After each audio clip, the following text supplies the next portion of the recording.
మాట్లాడవలసిందిగా కోరుతున్నాం.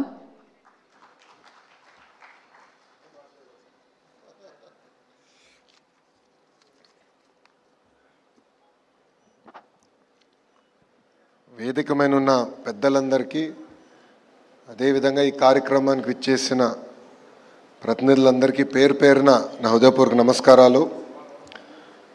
ఈరోజు బాలయ్యబాబు గారి అల్లుడుగానో లేదంటే ఆంధ్ర రాష్ట్ర మంత్రిగానో ఏ పాత్ర ఈరోజు నేను వహించాలో నాకు అర్థం అవని పరిస్థితి.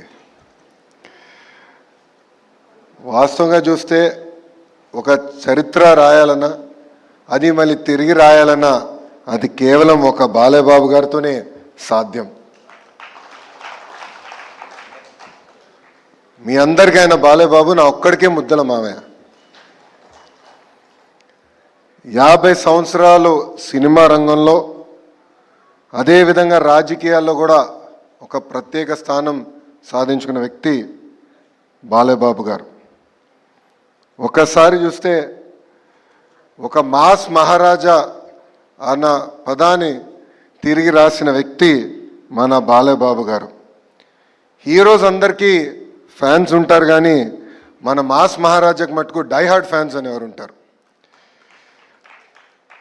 ఆయన ఒక్కసారి ఆయన చరిత్ర చూస్తే 1974లో తాతమ్మ కళ సినిమాలో ఆయన టాలీవుడ్కి వచ్చి ఇప్పుడు ఏకంగా అఖండ 2 వరకు కూడా ఒక ప్రత్యేక స్థానం ఆయన సాధించుకున్నారు.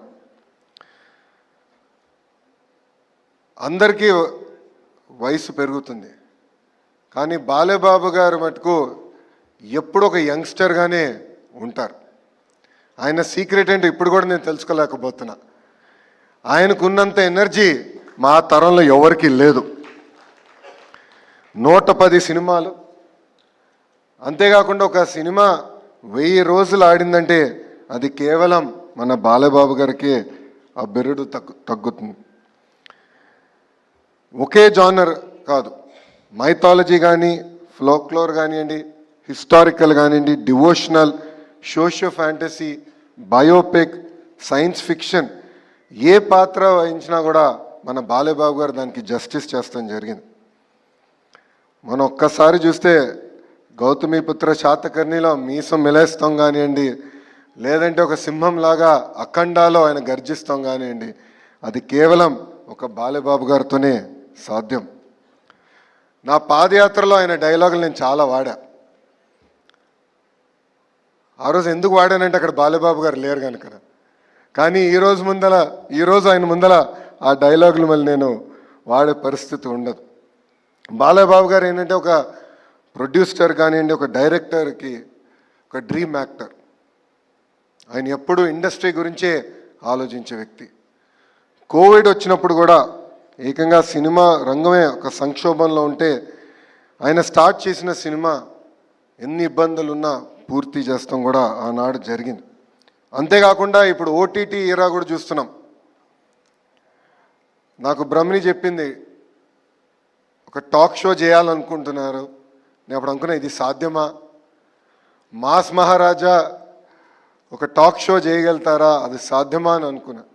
కానీ మనందరం చూసాం, ఆ అన్స్టాపబుల్ టాక్ షో ఏకంగా ఆ ఓటీటీ ప్లాట్ఫామ్లో నంబర్ 1 స్థానం కూడా సాధిస్తాం జరిగింది.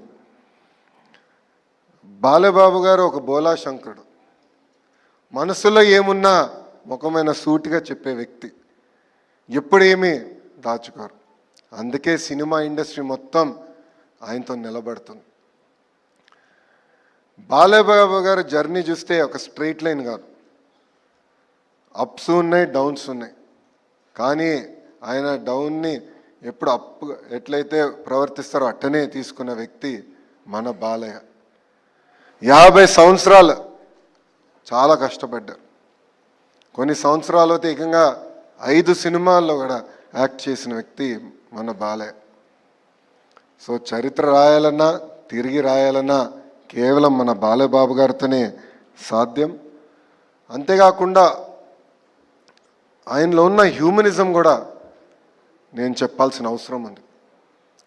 బసవతారకం క్యాన్సర్ ఇన్స్టిట్యూట్ ద్వారా అనేక సేవలు అందిస్తంతో పాటు ప్రజలు ఎప్పుడు ఇబ్బంది ఉన్నా వాళ్ళకి అండగా నిలబడిన వ్యక్తి మన బాలయ్య. గతంలో వరదలు వచ్చిన సమయంలో అటు తెలంగాణ కానివ్వండి, ఆంధ్ర రాష్ట్రానికి 5 లక్షల రూపాయలు సీఎం సహాయ నిధికి ఆర్థిక సహాయం చేస్తాం కానివ్వండి, కోవిడ్ సమయంలో కూడా ఆనాడు 25 లక్షల రూపాయలు ఆయన అందిస్తాం కూడా ఆయనలో ఉన్న హ్యూమనిజం బయట పెడుతుంది.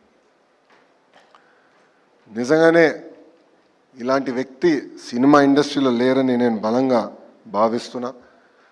బాలేబాబు అనే వ్యక్తి ట్రూలీ అన్స్టాపబుల్. అందుకే ఈరోజు world book of records UK ఏకంగా 50 సంవత్సరాలు ఒక లీడ్ యాక్టర్గా యాక్ట్ చేసిన ఏకైక మన బాలయ్యకి అవార్డు ఇస్తాం. ఒక తెలుగు జాతికి, తెలుగు ఇండస్ట్రీకి గర్వకారణమని ఈ సభాముఖంగా మీ అందరు తెలుపుకుంటూ, నాకు ఇంత అద్భుతమైన అవకాశం ఇచ్చిన ఆర్గనైజర్స్కి, నా ఒక్కడికే ముద్దల మావయ్యగా ఉన్న బాలబాబు గారికి నా హృదయపూర్వక ధన్యవాదాలు తెలుపుకుంటూ మీ అందరి దగ్గర నుంచి సెలవు తీసుకుంటున్నా. అందరికీ నమస్కారం. జై హింద్.